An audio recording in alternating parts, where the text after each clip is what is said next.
ইসলামপুরে তৃণমূল নেতাকে গুলি করে খুন, গুলিবিদ্ধ আরও এক তৃণমূল নেতা। দুই তৃণমূল নেতাকে ঘিরে ধরেই চলে গুলি বৃষ্টি। 10 থেকে 12 জনের দুষ্কৃতী দল গুলি করে পালায়। এলাকা থমথমে এবং প্রচুর পরিমাণে পুলিশ মোতায়েন করা হয়েছে। পরিকল্পিতভাবেই খুন করা হয়েছে। গোটা ঘটনায় সিবিআই তদন্তের দাবি জানিয়েছেন মৃত তৃণমূল নেতার পরিবার। ইসলামপুরে তৃণমূল নেতাকে গুলি করে খুন, এই ঘটনার পর থেকেই থমথমে পরিস্থিতি এবং গুলিবিদ্ধ হয়েছেন আরও এক তৃণমূল নেতা। দুই তৃণমূল নেতাকে ঘিরে ধরেন 10 থেকে 12 জনের দুষ্কৃতী দল। যথেষ্ট থমথমে পরিস্থিতি রয়েছে এলাকায়। ভাস্কর রায় প্রতিনিধি রয়েছেন ফোন লাইনে। ভাস্কর, উপনির্বাচনের ফলাফলের পর আবারও হিংসার ছবি রাজ্যে। ভাস্কর, শোনা যাচ্ছে? আমরা সকাল থেকে স্পটে রয়েছে যে আপনারা কালকে রাতে আমরা দেখেছিলাম যেটা যে এখানে তৃণমূলের দুই কর্মীকে নৃশংসভাবে খুনের চেষ্টা এবং তাদের উপর যেভাবে হামলা করেছে তার মধ্যে একজন বাপি রায়কে তাকে স্পটে তাকে নৃশংসভাবে গুলি চালায়, তার উপর যার ফলে সে ঘটনাস্থলে মৃত্যু হয়। আর তার সাথে সাজ্জাদ হোসেন ছিল, তার গায়ে গায়ে গুলি লাগে। এমনকি ভাস্কর, মৃতের পরিবার কি বলছে? তাদের কি অভিযোগ? মৃতের পরিবারের অভিযোগ যে তার বাপি রায়কে তার ফোন করে ডেকে এনে এই খুন করা হয়েছে পরিকল্পিতভাবে। কে বা কারা গুলি চালিয়েছে কিছু কি জানা গিয়েছে? পুলিশ সূত্রে কি জানতে পারছো? ভাস্কর, শোনা যাচ্ছে? পুলিশ ঘটনার তদন্ত নেমেছে। ঘটনার কি হয়েছে না হয়েছে এখন টোটালটা অন্ধকারের মধ্যে রয়েছে। আর এখানকার সূত্রে জানা যাচ্ছে, হোটেল এলাকার সূত্রে জানা যাচ্ছে যে একটি গাড়িতে করে 10 থেকে 12 জনের দুষ্কৃতীরা আছে। আর ওই হোটেলের মধ্যে ডাইরেক্ট সরাসরি ঢুকে নিয়ে বাপের রায়কে নৃশংসভাবে খুন, তার উপর গুলি চালানোর পরে ঘটনায় তার মৃত্যু হয়। একদমই। ধন্যবাদ ভাস্কর রায়, আমাদের প্রতিনিধি ছিলেন ফোন লাইনে। আপনাদের জানিয়ে রাখবো, ইসলামপুরে তৃণমূল নেতাকে গুলি করে খুন, গুলিবিদ্ধ হলেন আরও এক তৃণমূল নেতা।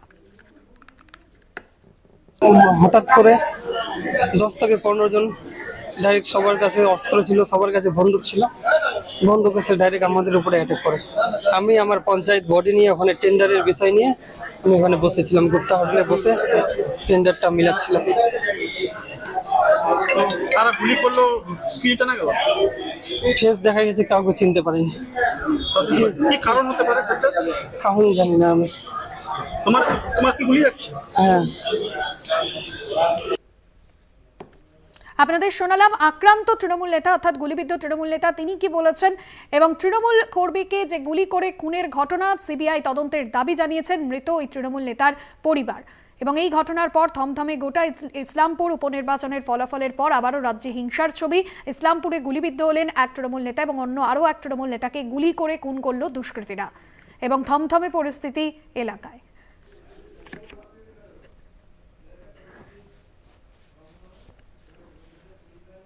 ইসলামপুর ব্লকের মাদারীপুর এলাকায় গতকাল সন্ধ্যায় নাগাদ যে দুই তৃণমূল নেতার উপর আক্রমণ, 10 থেকে 12 জন দুষ্কৃতীরা আসে, এমনকি এক তৃণমূল নেতা এখানে স্পটে মৃত্যু হয় আর আরেকজনের একটি গুলি লাগে।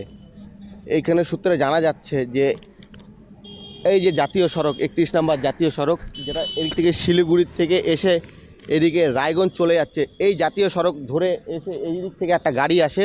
সেই গাড়ির থেকে প্রায় 10 থেকে 12 জন নেমে গাড়িটা দূরে রাখে, এদিকে পায়ে হেঁটে সোজা এই হোটেলে প্রবেশ করাতে ওই যে জায়গা রয়েছে, হোটেলের জায়গা রয়েছে, এই জায়গাতে প্রায় ওরা ভিতরে গিয়ে তার উপর ডাইরেক্ট আক্রমণ করে। বাপি রায় ও মোহাম্মদ সাজ্জাদের উপর বাপি রায়কে নৃশংসভাবে গুলি করে, এমনকি ঘটনাস্থলে তার মৃত্যু হয়। এই যে আমরা পেয়ে গেছি এই হোটেলের যে মালিক রয়েছে বা কী ঘটনা ঘটেছিল তা শুনে নেব। দাদা, এখানে কীভাবে কী ঘটেছিল?